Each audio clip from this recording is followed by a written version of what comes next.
ማን በድንጋይ ተወግሮ አይሞትም እንዴ? ምስጢር አይደለም፣ ፖለቲካ አይደለም። ኢትዮጵያውያን አለቁ።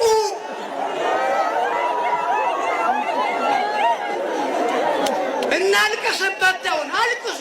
የኢትዮጵያ ኦርቶዶክስ ተዋሕዶ ሃይማኖት ተከታይ ነኝ። የኢትዮጵያ ኦርቶዶክስ ተዋሕዶ ሃይማኖት ተከታይ ነኝ። የኢትዮጵያ ኦርቶዶክስ ተዋሕዶ እምነት ተከታይ ነኝ። የኢትዮጵያ ኦርቶዶክስ ተዋሕዶ ሃይማኖት ተከታይ ነኝ። የእግዚአብሔር ልጅነት የሰጠችኝን ቅድስት ቤተክርስቲያንን ለመጠበቅ ተዘጋጅቻለሁ። ከውስጥና ከውጭ በተቀናጀ ደባ ክርስቲያን ለማዳከምና ለመክፈል እየተሰራ ያለውን ሴራ አጥብቄ እቃወማለሁ። ይድረስ ለዘመናችን ነፍሰ ገዳዮች። ሕግ ያልፈረደበትን ዳኛ ያላዘዘበትን ንጹህ ሰው በጭካኔና በአደባባይ ስትገድል ከዛ በፊት አንድ ነገር ብታስብ ደስ ይለኝ ነበር። ብዙ ነው ሰው በሌላው ዓለም ሂዶ ሰላም ባለበት ሀገር ሂዶ ተሰዶ በሰላም እየኖረ ነው በሰው ሀገር። በሀገሩ ስደተኛ ሆነ ምንድነው? አይገርምም? አዎ። ታዲያ ይሄንን እግዚአብሔር አምላክ ያርቅልን። ሁለተኛ አሳየን። እንግዲህ እግዚአብሔር አምላክ ይህንን አዲሱን ዓመት ያ ሁሉ መከራና ስቃይ አሳልፎ ህዝባችን ህዝበ ኢትዮጵያ በሙሉ ደህና እንዲሆን በሰላም ወጥቶ እንዲገባ በሰላም ልጆቹን እንዲያስተምር በሰላም በሀገሩ በሰላም እንዲኖር ባዕድ አልመጣበት። ባዕድ ወራሪ እኮ ሲመጣ እኮ ባዕድ ነው። ሰው ወገን በወገኑ ላይ እንዲህ ማድረጉ ነው የሚያስደንቀው። በእውነቱ ሀገሩ ሰፊ ነው። ሀገሩ የጋራ ነው። ሀገሩ የእግዚአብሔር ነው። እንዴት እንደዚህ ሁሉ ይሆናል? የሆኑትን ነገር ስናይ ትንሽ ያስቸግራል። ያው እንድናይ ግድ ሆነ። አየን ብዙ ነገር።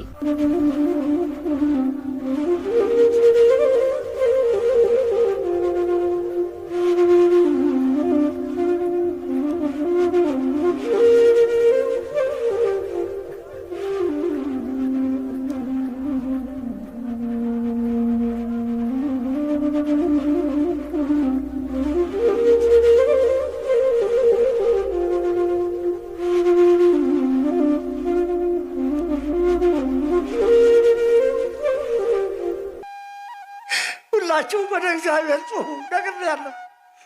ወደ እግዚአብሔር ጩሁ። ክርስቲያኖች አይታደኑም። የክርስቲያን ደም የሚፈስባት አይደለችም ኢትዮጵያ። ህዝቤ በገዛ ሀገሩ ቢገፋ ቢያጎብጠው የኑሮ ቀንበር የጸለየላት ኢትዮጵያ እንዳትፈርስበት ሀገር ወዝ የራቀው ገጹን በውሃ እየወለወለ ረሃብ ጥማቱን ችሎ በደጇ የተጠለለ ስጋጃው በደም ራሰ ጥይት ዘነበ በቤቷ። ሰንደቅ ዓላማ ነበረ የዘለለት ውበቷ። ኑ እንድረሳት ለቅሶ ለምጣዱ ሲባል ትለፍ ብለን አላይጧ ሰስተንላት ነገር ፈርተን ይሄ ቀን እንዳይመጣ ይልቅ ግፍህን ታጠብ፣ በደልህን ተለቃለቅ። ምረት ደጇ ሳይዘጋ የፈሰሰው ደም ሳይደርቅ ምረት ደጇ ሳይዘጋ የፈሰሰው ደም ሳይደርቅ የተማመንከው ቢደድር አስተምሮት ቢረቅም ከሺህ ዓመታት ዶሴ ከአባቶቻችን አይልቅም።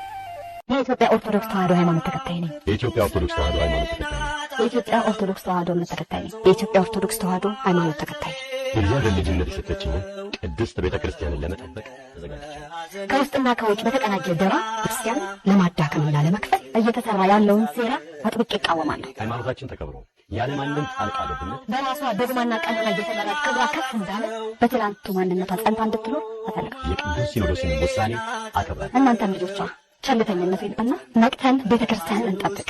የቀደሙ እናቶችና አባቶችን መንገድ በጽናት እከተላለሁ። ልክ እንደ ነነዌ ሰዎች አምላካችሁ በንስሐ እንዲቀበለ በጸሎት ተጋሉ። ሰላም እንዴት አላችሁ? በመላው ዓለም የምትገኙ ወደ ዩአ ሚዲያ ተከታታዮች እንግዲህ ያሁን ሳይሆን በተለያየ ጊዜ ብፁዓን አበው ሊቃነ ጳጳሳቱ ያቀረቡትን የሰላም ጥሪ የሚደርሰውን ግፍ ሲቃወሙ ሲያለቅሱ በተለይ ኦርቶዶክሳውያን ላይ የሚደርሰውን ቅዱስ ፓትርያርኩ ሲናገሩ አርቲስቶቹ በኢትዮጵያ ኦርቶዶክስ ተዋሕዶ ቤተክርስቲያን እምነት ውስጥ የሚገኙ እነዚህ አርቲስቶች ሲያለቅሱ ድምጻቸውን ሲያሰሙ እየተመለከተ እንገኛለን። ይህ ሁሉ እንግዲህ በቤተክርስቲያኒቷ ላይ እየደረሰ ያለው ፈተና መከራ ችግር ባይዘው ይህቺ ቤተክርስቲያን እውነተኛና ቀጥተኛ ስለሆነች ነው ይህ ፈተና ይህ መከራ የሚደርስ። ማንም ሰው እውነተኛ ሲሆን ፈተናና መከራ ይደርስብናል። እግዚአብሔር ፈተናውን ያርቅልን ብዬ አስባለሁ። እንግዲህ የሃይማኖት አባቶችን መግደል ጀግንነት አይደለም የሚል አካል ተነስተዋል። በጣም ደስ ይላል።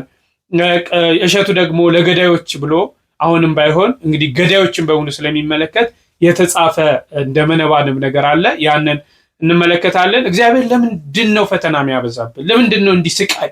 በተለይ በገዳም የሚገኙ እርሱን የሚያመልኩ ለእርሱ ተገዝተው የሚኖሩ ገዳማውያን ላይ እንዲህ አይነት ፈተና እንዲመጣ ለምን ወደደ የሚለውንም እንመለከታለን። እስከ መርሐ ግብሩ ፍጻሜ አብራችሁን ቆዩ። ኮሜንት ላይ እንግዲህ የአባቶቻችን በረከታቸው ይድረሰን እያላችሁ ጻፉ። እስቲ እነዚህን ቪዲዮዎች እንመልከት። የሃይማኖት አባቶችን መግደል ጀግና አያስብልም። ስለ ሀገር ሰላም፣ አንድነት፣ መዋደድ፣ መቻቻል በየዕለቱ በጾምና በጸሎት የሚጸልዩ አባቶችን መግደል ጀግና አያስብልም። የሃይማኖት አባቶችን የሚገሉ፣ የሃይማኖት አባቶችን የሚያንቋሽሹ፣ የሃይማኖት አባት መግደል ጽድቅ የሚመስላቸው ከቅርብ ጊዜ ወዲህ ተበራክተዋል። እነዚህ አባቶች ወደ ገዳም የሚሄዱት ዓለምን ንቀው ምኞት ገለው ነፍሳቸው ለእግዚአብሔር አሳልፈው ለመስጠት ነው። በገዳም የሚኖሩት ምድራዊ ክብርና ሀብትን ፍለጋ አይደለም። ጤዛ ለሰው ድንጋይ ተንተርሰው የሚኖሩት ስጋቸው በመንፈሳዊ ተጋድሎ አስገዝተው ለመላው ዓለም ለሀገራቸውና ለወገኖቻቸው ለመጸለይ በጸሎታቸው ህብረት ምድራዊውን ዓለም ከመለኮታዊ ዓለም ጋር የሚያገናኙ ድልድዮች ናቸው። የዝቋላ ገዳም በመናንያን አባቶች ላይ የተፈጸመው ግፍ ማቆሚያ የሌለው የአበው ሞት ሆኗል። ከ2 ዓመት በፊት የአራቱ መነኮሳት መገደል የደረሰበት ቁስል ሳይሽ አሁን ደግሞ ከገዳም ራቅ ብለው ቆሎ ቆርጥመው የሚኖሩት አባቶች መገደላቸው ሲሰማ የተቀሩት ያሉበት ሁኔታ አልተረጋገጠም ተብሏል። ወይኔ ተርቦ ነበር፣ ተጠምቶ ነበር፣ የሳሳ አንጀታቸው ታስሮ በሰንሰለት ህዝቤን አድንልኝ ማርልኝ ስላሉ ተረዱ በስለት። እያዳኑን ነበር በርቀት ጸልየው ሳይነኩን በእጃቸው ባለቀሱት እንባ ያስነሱት ሬሳ አሳዶ ፈጃቸው። እመኑኝ ደማቸው ፍርድ ይዞ ለመምጣት ዙፋኑ ጫፍ ደርሷል። እንኳን ይሄ ትዕቢት ባቢሎንም ፈርሷል። ሰላም ጤና ይስጥልኝ ውድ ኢትዮጵያውያን ቤተሰቦች እንደምን ሰንብታችኋል? እንግዲህ ሰሞኑን በተለያየ የሶሻል ሚዲያ ፖስቶች እንደዚሁም ደግሞ የዜና አውታሮች ላይ እንደሰማ ነው በኢትዮጵያ ኦርቶዶክስ ተዋሕዶ ቤተክርስቲያን ውስጥ የሚገኘው የታላቁ ገዳማችን በዝቋላ ገዳም ውስጥ በመነኮሳት አባቶቻችን ላይ የተፈጸመ የግፍ ግድያ አለ። ይሄ ለመጀመሪያ ጊዜ የተፈጸመ አይደለም። ከዚህ በፊትም እንደዚሁ እንደምታውቁት ዓመት ያለፈው ይመስለኛል ተመሳሳይ ግድያ በመነኮሳት አባቶቻችን ላይ ተፈጽሟል። የተወሰኑም ደግሞ እንግዲህ ታፍነው እንደተወሰዱ የሰማነው ኢንፎርሜሽን አለ። ይሄ በጣም በእውነት ቅድስት ቤተክርስቲያንን እንዲሁም ምእመኖቿን እንደ ሀገርም ኢትዮጵያውያንን በሙሉ አንገት የሚያስደፋ ትልቅ መሪር ሐዘን ነው ብዬ አምናለሁ። በመሰረቱ ይህ ጉዳይ የሚመለከተው ኦርቶዶክሳውያን ክርስቲያኖችን ብቻ ሳይሆን በኢትዮጵያ ምድር ላይ የሚኖሩ የኢትዮጵያ ሕዝብን ጠቅላላ ይመለከታል ብዬ አምናለሁ። ምንም እንኳን እነዚህ አባቶች ኦርቶዶክሳውያን ቢሆኑም ነገር ግን በሰውነታቸው በሀገራቸው በነጻነት ማምለክ የሚፈልጉትን ፈጣሪ በማምለክ በነጻነት ወጥተው መግባት የሚገባቸው ልክ እንደኛው በሀገሪቱ ላይ እኩል መብት ያላቸው አባቶች ናቸው።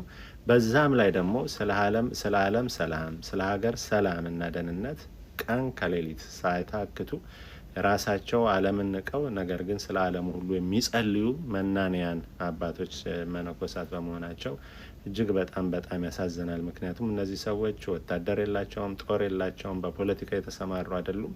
ስለ ሀገር ይሄን ዓለም ንቀው እግዚአብሔርን ብቻ ተስፋ አድርገው የተሰደዱ በገዳም የመሸጉ በገዳም ሆነው እግዚአብሔርን ብቻ የሚያመልኩና የሚያመሰግኑ የሚለምኑ ስለሁላችን የሚጸልዩ አባቶች ስለሆኑ ማለት ነው እና ቅድስት ቤተክርስቲያናችን ይሄንን ድርጊት በጣም በእውነት በከፍተኛ ሁኔታ ልትቃወመው ታወግዘው ይገባል። እያወገዘችም ትገኛለች። እንደዚሁም ደግሞ እንግዲህ በሀገሪቷ ላይ ሰላምን መረጋጋትን ማስጠበቅ ኃላፊነት ያለበት መንግስትም ስለሆነ ይህን ጉዳይ በችልታ ሳይመለከት ይሄንን የዝቋላ ገዳም በተደጋጋሚ ጥቃት እየደረሰበት ስለሆነ በዘላቂ ሁኔታ ከጥቃት ለመከላከል ቦታውንም የሀገር ቅርስም ጭምር ነው በዛ ያሉትንም ደግሞ ኢትዮጵያውያን መከላከል የግድ ግዴታ ያለበት ብዬ አምናለሁ።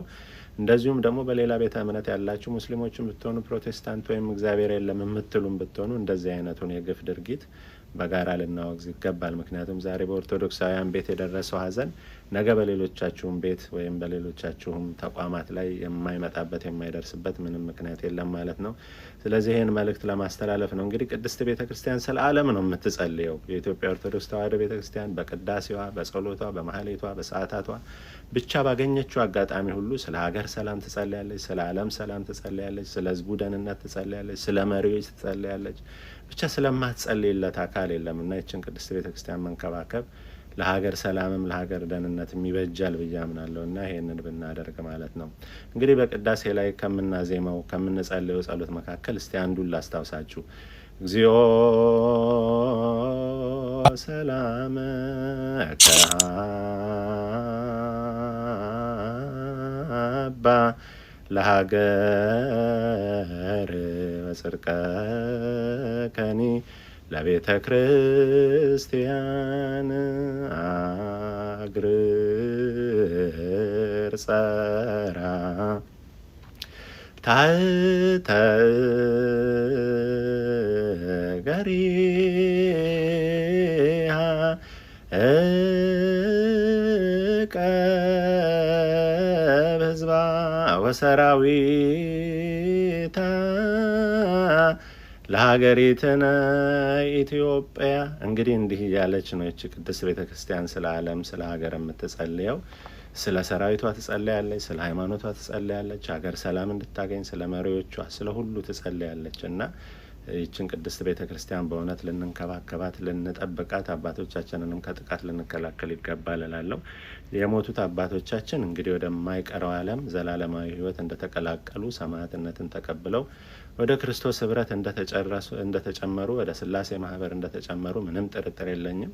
ለእኛም ደግሞ በዚህ ላለ ነው የእነዚህ አባቶቻችን ሰማዕታት በረከት ይደርብን። ቅድስት ቤተ ክርስቲያናችንን ከጠላት ከክፉ ነገር ይጠብቅልን። አሜን። ሰላም። እኛ የቤተ ክርስቲያን ፓርቲ ደጋፊዎች ነን። እየሰማችሁ ነው።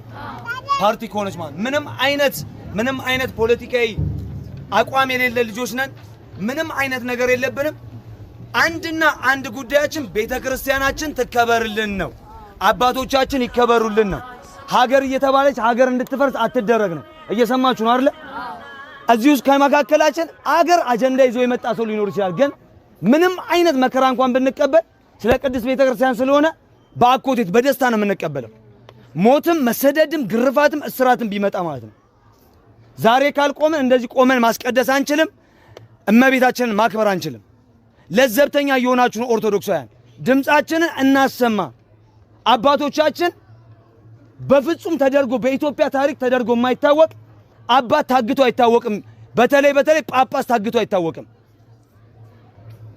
ይሄንን ያደረገ አካል ራሱ ስለሚያውቀው እሱን አካል እንቃወማለን። ይሄን የማድረግ ደግሞ መብት አለን። ኦርቶዶክሳውያንን ማህተብ አንጠልጥለን ነው የምንሄደው። አንገታችን ላይ ያሰርነው ማህተብ አንገታችን ላይ ሰይፍ እስከሚመጣ ድረስ አንክድም ብለን ነው። እጃችን ላይ ማሰር እንችል ነበር። እጁ ተቆርጦ የሚሞት ሰው አለ? የለም አይደል? አንገቱ ተቆርጦ ነው የሚሞተው። ስለዚህ ማህተብ የሚመጣ መከራ እንቀበላለን። ምንም አይነት መከራ ቢመጣ ማለት ነው።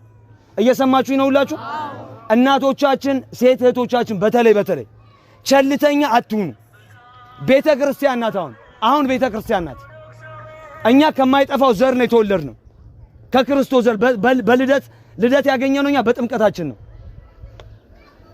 አማራ፣ ኦሮሞ፣ ትግሬ፣ ጉራጌ ምናምን የሚለው ለኛ ለኦርቶዶክሳውያን አይመለከተንም። እኛ አንዱ የተሞተልን ክርስቶስንና ይቺ በሱ መሰረትና ጉላት ላይ ተሰራችዋል ቤተ ክርስቲያንን ብቻ ነው የምንመለከተው። እዚህ ያመጣነው መፎክር በሙሉ ለቤተ ክርስቲያን ድምጽ ለመሆን ብቻ ነው። መካከላችን ያላችሁ የሲቪል አባላቶችም ይሄንን እንድትሰሙ ፈልጋለሁ። ሲቪል ክትትል መካከላችን አላችሁ፣ ይሄን እንድትሰሙ ፈልጋለሁ። በውጭም ያላችሁ ትኖራላችሁ፣ ይሄን እንድትሰሙ ፈልጋለሁ። ከማንኛውም ፖለቲካዊ ድጋፍ የለንም። ቤተ ክርስቲያን ናት የኛ ፖለቲካችን። እውነት ነው። የሃይማኖት አባቶችን መግደል ጀግንነት አይደለም። በስፋት ገልጸዋል። ወንድሜም ዶክተርን በስፋት አንስቷል። በተለይ በዝቋላ አባቶች ያለውን ነገር እስቲ ቀጥለን እሸቱ ምንድነው ያለው የሚለውን እኒ ይድረስ ለዘመናችን ነፍሰ ገዳዮች ሕግ ያልፈረደበትን ዳኛ ያላዘዘበትን ንጹህ ሰው በጭካኔና በአደባባይ ስትገድል ከዛ በፊት አንድ ነገር ብታስብ ደስ ይለኝ ነበር። አንዲት እናት 9 ወር ሙሉ ስትጸንስ ምግብ ላይ ስማማት ይችላል። ያኔ ታስመልሳለች። መኝታ ልመች ሲላት እየተገላበተች በዚህ ደሟ ከፍ ሲል በዚህ ጉበቷን ሲጫነው ወዲህ እግሯ ሲያብጥ ወዲህ አይኗ ቢጫ ሲሆን ይሄን ሁሉ ተቋቁማ ስቃይ ህመሙን ችላ 9 ወር ስጋና ደሟን ሆዷ ውስጥ ላለው ጽንስ አካፍላ ሰማይና ምድር በማይችሉት ህመም ተሰቃይታ አመጣ ትወልዳለች። ከዛ ደግሞ ሆዷን በመቀነት አስራ ሳትበላ ያጠባች ሳተኛ ያባበለች የሰው ቤት እንጀራ ጋግራ ልብስ አጥባ እበት ጠፍጥፋ እንጨት ተሸክማ የቀይ ጥቁር ሆና አጥንቷ ወጥቶ ማዲያቷ ፊቷን ሞልቶ እሷ ሳትበላ ያጎረሰች እሷ እግሯን እንቅፋት እየላጠው ልጇን ጫማ እያለበሰች ሲታመም ነፍስና ስጋዋ እየተላቀቀ በስቃይና በሰቀቀን ያሳደገችውን ብቸኛው የመኖር ተስፋዋ የአይን ማረፊያዋ የሆነውን ካንተ ጋር አንዳች የግል ጠብ የሌለውን ሳይደርስብህ ከነ መፈጠር ሳያውቅህ የነገሌ ብሔር ስለሆነ ብቻ የነገሌን ቋንቋ ስላወራ ብቻ ድንገት አደባባይ ላይ ስላገኘው ብቻ ከመግደልም አልፈህ ባጣና ቀጥቀጠህ በድንጋይ ወግረህ እምትገለው አንተ እኔ ሞኝ አይደለሁም። አንተን ቄሮ አልልህም። አንተን የጄቶ አልልህም። አንተን ዘርማም አልልህም። ምንም አልልህም። የቡድን ስም እየሰጠው ነፃ አላወጣህም። ደም የጠማ ሐረመኔ ነፍሰ ገዳይ ወንጀለኛ ግለሰብ ነህ።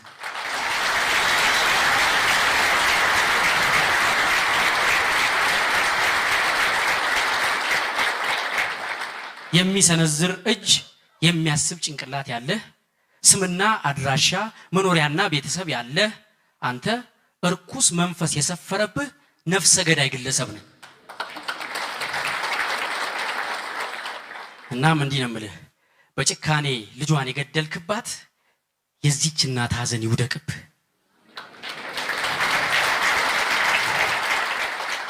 ጾታ ተቀይሮ ሴት ሁን። ፈጣሪ ማህፀን ይስጥህ። 9 ወር ጽንስ በሆድህ ይላውስ። እንደ ሴት አምጠህ ውለድ። ጠብቶህ የሚያድግ ልጅ ይስጥህ። እንደሷ መውለድን የው ልጅ ማሳደግ ይድረስብህ። 20 ዓመት በልጅ ተንገብገብ። 20 ዓመት በልጅ ተቃጠል። ቦክስ ለሚያጨራምተው ስጋ አጣና ይዞ መንቀልቀል።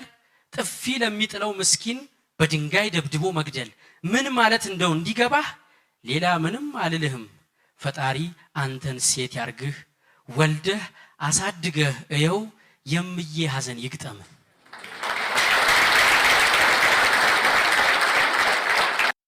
እንደተከታተላችሁት ነው ለገዳዮች የተጻፈ።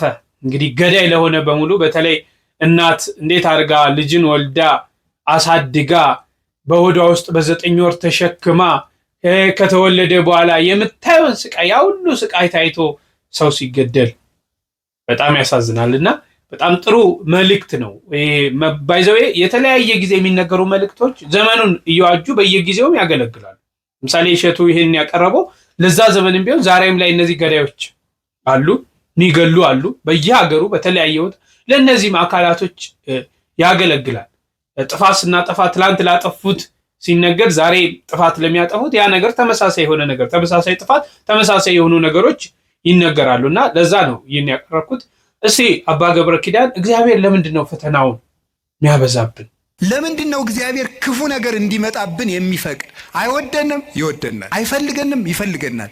አያዝንልንም፣ ያዝንልናል። እና ግንሳ ምን ሆነ? እንዳይጠብቀን እንዲጠብቀን የሚያደርገውን ነገር ሁሉ ቆርጠነዋል። ከሱ ጋር መዋል አንፈልግም። እሱን በጸሎት ማነጋገር አንፈልግም።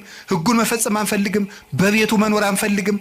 መታረቅ አንፈልግም። መስማማት አንፈልግም። አብሮን ቢኖር ክፉ አይደርስብንም። አብሮን እንዳይኖር ደግሞ ቤታችን ቆልፈናል። እኔ በደጅ ቁሜ አንኳኳለሁ፣ የሚከፍትልኝ ቢኖር ራት እበላለሁ ብሏል። የምንከፍተው ሰው እኮ ደጃፋችን መስኮታችን አይደለም ልብ ነው ደጅ ያለው። ያን መክፈት ይጠበቅብናል። የት ይግባ ክርስቶስ እኛ ጋር ለመግባት። ስለዚህ እንዳይጠብቀን ስናደርግ ክፉ ነገሮች ወደኛ ይመጣሉ። እግዚአብሔር ክፉ ነገሮች ወደኛ ሲመጡ ዝም የሚላቸው ዋናው ምክንያት ምንድነው ሲባል እግዚአብሔር ስላልመለሰን፣ ምክር ስላልመለሰን፣ ንስሐ አባት ስላልመለሰን፣ መጽሐፍ ስላልመለሰን፣ ስብከት ስላልመለሰን፣ ምንም ነገር ስላልመለሰን ቢያንስ የሚያስፈራሩ ነገሮችን እንኳን መጥተው ወደ ቤቴ ቢመጡ ብሎ ነው።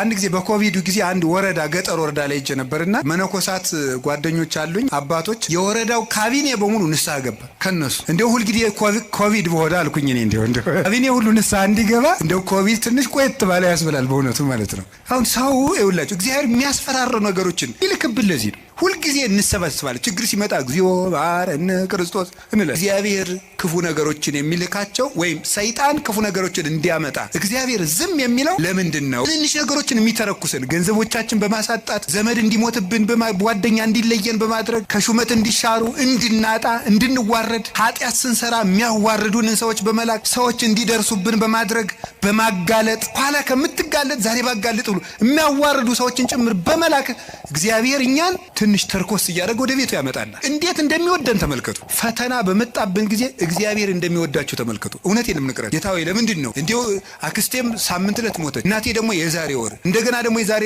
2 ወር ከስራ ተባረረ፣ እንደገና ደግሞ ይሄ ቀደረብኝ፣ ሙሄኛው ተቃጠለብኝ፣ እንደዚህ አለብኝ፣ ጠልታይ ነው ወይ እባክህን ወይም እባክሽን ልጄ ወደ ቤቴ ኑ ማለቱ ነው። እንዲህ አድርገህ ትፈልገኛለህ ወይ ረስቼ ስለኖርኩ ማስታውስበት መከራ ሰጠኸኝ ተብሎ ነው መመስገን ያለበት። አንተን እንዳስታውስህ የመጥሪያ ደብዳቤ ላክልኝ ነው። መጽሐፍ ቅዱስን ደብዳቤ ጽፎ ላከ፣ ንስሐ አባት ላከ፣ መጽሐፍትን ጽፎ ላከ፣ በቅዳሴ ጠራን፣ ትምህርት ጠራን፣ በመዝሙር ጠራን፣ ወንድሞቻችን ሲመጡ በመከራ ጠራን፣ አልተመለስንም። መጨረሻ ላይ ደግሞ የመከራ መልእክት ይልካል። እባካችሁ ኑ ነው። ለምኖ የሚያድን አምላክ እንደ እግዚአብሔር ያለ አለ? ለምኖ እኮ ነው የሚያድን።